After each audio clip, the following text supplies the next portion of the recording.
ለካ የማይነገሩ ነገሮች አሉ። ለካ የማይወሩ ነገሮች አሉ። በሕይወታችን የደረሱብን ከባባድ የሆኑ የማንናገራቸው ነገሮች አሉ። የማንጽፋቸው ነገሮች አሉ። ውስጣችን ይዘን ብለን የምንይዛቸው የምናስቀምጣቸው ነገሮች አሉ። አንድም ጥበብ ነው የሚነገረውና የማይነገረው ለይቶ ማወቅ። ግን ደግሞ ልንናገራቸው እየፈለግን ልናወጣቸው እየፈለግን ለካ የማንናገራቸው ነገሮች አሉ። ውጠን የምንይዛቸው ለካ ነገሮች አሉ። ሆድ ይፍጀው እንዳለ ጥላሁን ገሰሰ ክብር ዶክተር ሆድ ይፍጀው እንዳለ ሳይናገረው ሄዳለ። በዓሉ ግርማ የት እንደገባ እስካሁን ድረስ ሳናውቅ የማያውቅ ሰው ቀርቶ ነው ዝም የተባለው። ከማይነገሩ ነገሮች አሉ በሕይወት። እኔ ካውንስሊንግም ስለምሰራ የማይነገሩ ነገሮችን መጥተው የሚነግሩኝ ሰዎች አሉ። የማይነገሩ የሚባልባቸው አውጥተን የማንጽፋቸው የማንናገራቸው ነገሮች አሉ። ግን ያበስሉናል። ምንም አይደለም፣ ማቺዮር እንድናደርግ ያደርጉናል። ትናንትና አንድ እማክማት ሴት ነበረች። ኬዝ መናገር ይቻላል፣ ስም ነው መናገር የማይቻለው። እና ምን መሰላችሁ ኬዟ? ሐሳብ ሲበዛባት በጣም ስትጨነቅ እጇ አይሰራም፣ እግሯ አይሰራም፣ ሽባ ትሆናለች። እጇም እግሯም አይሰራም፣ መንቀሳቀስ አትችልም። ለሰዓታት ቁጭ ትላለች። በጣም ከተናደደች ወይም በጣም ከጨነቃት እጇ መስራት ያቆማል፣ እግሯ መስራት ያቆማል። ለሰዓታት ቁጭ ትላለች። ኒውሮሎጂስት ጋር ሄዳለች፣ ታክማለች። የአጥንት ሐኪሞች ጋር ሄዳለች። ካልሲየም ቫይታሚን ዲ ሰጥተዋታል። ችግሯ ግን ምን መሰላችሁ? ማይንዳችን ጭንቀትን፣ ንዴትን፣ ፔይንን የሚለውጥበት መንገድ አለው። አንደኛው ሶማታይዜሽን ይባላል። ሰዎች ይመጡና እዚህ ያቃጥለኛል፣ እዚህ ጀርባዬን ያመኛል፣ ይሄድን ያመኛል፣ ጉልበቴን ያመኛል፣ ሆዴንም ያመኛል፣ ደረቴን ያመኛል ይሏቸዋል። ችግሩ ያለው እዚህ ውስጥ ነው። ወደ ሶማታይዜሽን ወደ ፊዚካል ፔይን ተቀይሮ ነው። ይሄኛው ደግሞ ሂስቴሪካል ኮንቨርሽን ይባላል። ሂስቴሪካል ኮንቨርሽን ማለት አእምሮ ውስጥ ያለው ሐሳብ፣ ጭንቀቱ፣ ፔይኑ ይለወጥና ሰውየው ሽባ ይሆናል። እጁ አይሰራም። ነርቡ ደና ነው፣ ጡንቻው ደና ነው። ግን አእምሮ ውስጥ ያለው ጭንቀት ተለውጦ እግሩን ሽባ ያደርገዋል። ጭንቀቱን ስታነሱ እግሩ ይስተካከላል። ሂስቴሪካል ኮንቨርሽን ይባላል። ምን ማለት ነው? ፔይኑን ኮንቨርት አድርጎ ወደ አካላዊ ሽባነት ይቀይረዋል። ይሄንን እንደጨወጥ ከቻለ በሕይወታችን ደግሞ የሚደርሱ ፔይኖችን ኮንቨርት ማድረግ ትችላላችሁ ወደ ድል። ፔይኑን ወደ ጌን ኮንቨርት ማድረግ ትችላላችሁ። እያንዳንዱን ቻሌንጅ ልትጠቀሙበት ትችላላችሁ።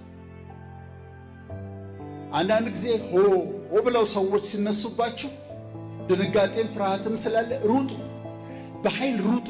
የምትሮጡት ግን ወደ ሜዳ አይሁን፣ የምትሮጡት ወደ ተራራ አይሁን። ወደ ተራራ ሩጡ። እያባረሯችሁ ነው። ሩጡ ሩጡ ሩጡ ሩጡ። አባረሯችሁ። እነሱ ሲደክማቸው እናንተ ስታዩ ተራራው ጫፍ ላይ ናችሁ። እነሱ ታዛታችን ያሉት ያሳደዷቸው ሰዎች የመጣባችሁን ነገር ወደ ጌን ለወጣችሁት ማለት ነው። ተራራ ወጣህበት፣ ተራራው ጫፍ ላይ ወጥተህ ከላይ ታያቸዋለህ።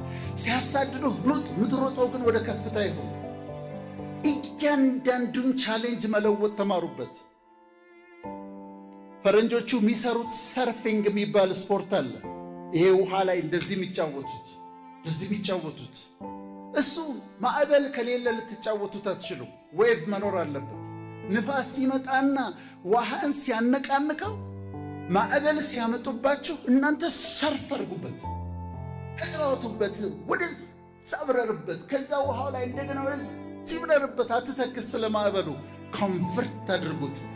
ማይንዳችን መለወጥ ይችላል።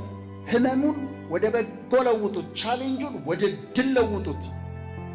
እኔ በሕይወቴ የሚመጡ ማዕበሎችን እያንዳንዳቸውን እንጠቀምባቸዋል።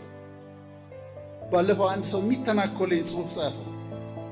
ስለ አምላክ ነው የጻፈው እና ትንሽ ጥሩ አልነበረም። አሰብኩኝና አሁን ይሄንን እጠቀምበታለሁ አልኩኝ። ምን እጠቀምበታለሁ? ስለ አምላክ አይደል ያነሳው? እኔ ስለ አምላክ እናገርበታለሁ አልኩና የዶክተር ወዳጄን አምላክ ብዬ ፌስቡክ ላይ በጣም የተነበበ አስደናቂ ስለ አምላክ የተናገርኩበት። እሱ ምንድነው? አታክ ነበር። እኔ ምን አደረኩ? ስለ አምላክ የተናገርኩ። ስለዚህ ማይንዳችሁ ኮንቨርት እንዲያደርግ እርዱት፣ ተጠቀሙበት። ራሱ መሳሪያ ነው። ፔን ሲመጣ ፔኑን ወደ መልካም ነገር ለውጡበት። ቻሌንጅ ሲመጣ ለመልካም ተጠቀሙበት። የሚያሳድዷችሁ ሲመጡ ወደ ተራራ ውጡበት። እነሱ መውጣት አይችሉም። እዛ ጋር እናንተ መውጣት ትችላላችሁ። በህይወት ዘመናችሁ የሚጠቅማችሁን ነገር ልነግራችሁ ፈልጋለሁ። ለሥራ ስኬት ክሪኤቲቪቲ እንላለን፣ ኢኖቬሽን እንላለን፣ ትጋት እንላለን፣ የሥራ ፈጠራ እንላለን። እውነት ነው። ግን ከዚህ ጋር አብሮ ልክ በሳምራዊት ሕይወት ውስጥ የሠራ መሠረታዊ የሆነ ፋውንዴሽናል የሆነ አንድ ነገር አለ። እሱ ምንድን ነው? ካራክተር የሚባለው ባህሪ ነው፣ ጸባይ ነው። ያለ ካራክተር የትም አይደርስም። ያለ ካራክተር የትም አይወጣም። ያለ ካራክተር ተራራ እንኳን ቢወጣ ከፍታ ላይ ብትወጡ እንኳን ከፍታው ላይ መቆየት አትችሉም። ካራክተር፣ ባህሪ፣ ጸባይ። ዛሬ ራሳችን እንድናይ ይፈልጋሉ። ምሳሌ ልስጣችሁ። ምሳሌ ነው። አንድ በጣም ጎበዝ የፊልም ተዋናይ አለ እንበል። ምሳሌ ነው እና ይሄ በጣም ጎበዝ ተውኔት ሲተውን እጅግ በጣም ጎበዝ የሆነ ተዋናይ ቀረጻ በሚኖርበት ጊዜ 2 ሰዓት አርፍዶ ነው የሚመጣው። ወይም ደግሞ እስከነጭራሹ ስልኩን አጥፍቶ ይቀራል። ከመጣም ከዳይሬክተሩ ጋር ይጣላል፣ ከካሜራማን ጋር ይጣላል፣ ከሳውንድ ማን ጋር ይጣላል። ምንድን ነው የሆነው? በጣም ጎበዝ ነው፣ በሙያው በጣም ጎበዝ ነው። ካራክተሩ ችግር አለ፣ የባህሪ ችግር አለ። ስለዚህ የትም አያደርስ፣ ረዥም ጉዞ መጓዝ አይችልም። ነጋዴ ነች፣ ቢዝነስ ስትሰራ በጣም ጎበዝ ነች፣ ይሳካላታል። በጣም ጎበዝ ሴት አለች፣ ግን ስለ ሰው ብዙ ታወራለች፣ ሐሜት ታበዛለች፣ ጓደኞቿን ታማለች።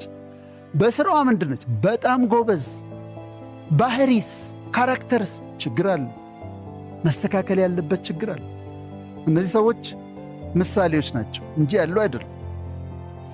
ዩኒቨርሲቲ አስተማሪ ነው፣ በጣም ጎበዝ ነው፣ ጂኒየስ ነው፣ ሲያስረዳ በጣም ጎበዝ ነው፣ መጽሐፍ ሁሉ ጽፏል፣ በጣም አስደናቂ አስተማሪ ነው። ግን ቶሎ ነው የሚናደደው፣ በጣም ይናደዳል። በማያናድድ ነገር ይናደዳል፣ ይበሳጫል፣ ይጮሃል ተማሪዎቹ ላይ። ጎበዝን ነው፣ በጣም ጎበዝ ነው። ካራክተርስ የለም፣ ባህሪስ የለም። ይሄ በሥራችሁ በሕይወታችሁ በጣም በጣም አስፈላጊ። በሙያችሁ ምክንያት ይታገሷቸዋል ሰዎች። ጉዳያቸውን ከጨረሱ በኋላ ግን ሊያገኟቸው አይፈልጉም። እስኪላችሁ በጣም ጥሩ ስለሆነ ይፈልጓችኋል። በሌላ ሰው ሊተኳችሁ የሚችሉበት ዕድል ሲያገኙ ግን ይተኳቸው። ለምን? ባህሪ፣ ካራክተር ፋውንዴሽን ነው ይባላል። ለስኬትም ለሕይወት ጉዟችሁም ጥሩ ካራክተር ካላችሁ ረዥም መንገድ ትሄዳላችሁ፣ ከፍታውን ትወጣላችሁ። ያለበለዚያ ግን አይኬድም። በሙያ ብቻ አይኬድም። አብሯችሁ ለመስራት አይፈልጉም ሰዎች። የባህሪ ችግር ካለብን ከባድ ችግር አለብን ማለት ነው። ምን ይባላል? when character is lost everything is lost ይባላል። ሀብትን ልታጣው ትችላለህ፣ መልሰህ ታገኘዋለህ። ጤናም ማተው መልሰህ ልታገኝ። ግን if you lose your character you lose everything ይባላል። you lose everything። ይሄን ያህል ኢምፖርታንት ነው ማለት ነው። ስለዚህ ምን እናድርግ? ሁላችንም እኔም የማደርገውን ነው የምነግራቸው። አንደኛ ራሳችንን እንመልከት፣ ሰልፍ ኢቫሉዌሽን እንስራ። እንዴት ነኝ እኔ? ጸባዬ እንዴት ነው? ምንድን ነው ጸባዬ ላይ ያለ ችግር? ምንድን ነው መሻሻል ያለበት ነገር ምንድን ነው ብዬ ልጠይቅ። ራሴን ኢቫሉዌት ላድርግ፣ ሰልፍ ኢቫሉዌሽን ልስራ፣ ልመልከት፣ ራሴን ወደ ውስጥ ልመልከት። እንዴት ነው ከሰዎች ጋር ኮሚኒኬት እያደረግኩ ያለሁት? እንዴት ነው ማወራው? ነጫጫ ነኝ ወይ? አስቸጋሪ ሰው ነኝ ወይ ብዬ ራሴን መመርመር አለብኝ። አንድ ይሄ ነው፣ ራሳችንን መመርመር አለብን። እናገኛቸዋለን። ራሳችንን ስንመረምር ይሄ ልክ አይደለም፣ ይሄ ልክ አይደለም፣ ይሄ ልክ አይደለም የሚባለውን ነገር ካራክተራችን ላይ እናገኘዋለን። ሁለተኛ ላንናደድባቸው ቃል ገብተን ላንቀየማቸው ቃል ገብተን ጓደኞቻችንን እንጠይቃቸው። ምን ይመስልሻል? ከኔ ባህሪ የማትወጂው ነገር ምንድን ነው ብለሽ ጠይቀት። ጓደኛህን ጠይቅ። መስተዋትህ ነው። ጓደኛ ማለት መስተዋት ነው። ወዳጅ ማለት መስተዋት ነው። መስተዋት ፊትን እንደሚያሳይ ጓደኛ ያሳይሃል። ላትቆጣው ቃል ገብተህለት ምን ባስተካከል ደስ ይልሃል? ከካራክተሬ ከባህሬ የማትወደው ወይም ጥሩ የማይመስልህ ነገር ምንድን ነው ብላችሁ ጠይቁት። ይነግሯቸዋል። ሦስተኛ፣ አንዳንድ ትችቶች ሲመጡ ሰዎች ሲተቿችሁ ዲስትራክቲቭ ክሪቲሲዝም አለ፣ ኮንስትራክቲቭ ክሪቲሲዝም አለ። ኮንስትራክቲቭ ክሪቲሲዝም ማለት የሚጠቅም ነው፣ የሚያንጸኝ ነው፣ በወስደው የሚረዳኝ ነው። ስለዚህ አንዳንድ ሰዎች ሲተቿችሁ አንተ እኮ እንዲህ ነህ ምናምን ሲሉ ዲስትራክቲቭን ተዉት፣ የሚጎዳውን ኔጌቲቭን። ግን የሚጠቅመውን ትችት ግን ውሰዱና ራሳችሁን ለማሻሻል ተጠቀሙበት። ስለዚህ ራሳችሁን ታያላችሁ፣ ጓደኞቻችሁን ጠይቃላችሁ፣ ክሪቲሲዝም ከሰዎች ትችቶችን ትወስዳላችሁ፣ ራሳችሁን ታሻሽላላችሁ፣ በጣም ታሻሽላላችሁ። እኔ አንድ ነገር ልንገራችሁ። አንድ ሰው 2-3 ዲግሪ ሊኖረው ይችላል። ዲግሪ ብቻውን አያስከብርም፣ በፍጹም ብቻውን አያስከብርም። አንድ ሰው ብዙ ንብረት ሊኖረው ይችላል፣ በጣም ባለ ሀብት ሊሆን ይችላል። ሀብት ብቻውን አያስከብርም። ሀብት ስላለህ ሰዎች አያከብሩህም። ዲግሪ ስላለህ ሰዎች አያከብሩህም። ካራክተር ካለህ ግን መልካም ባህሪ ካለህ ግን በህብረተሰብ ውስጥ የምትከበር፣ ሰዎች ከመቀመጫቸው የሚነሱልህ ሰው ትሆናለህ። ስለዚህ ሁላችንም ክብራትና ክብራን ራሳችን ላይ እንስራ።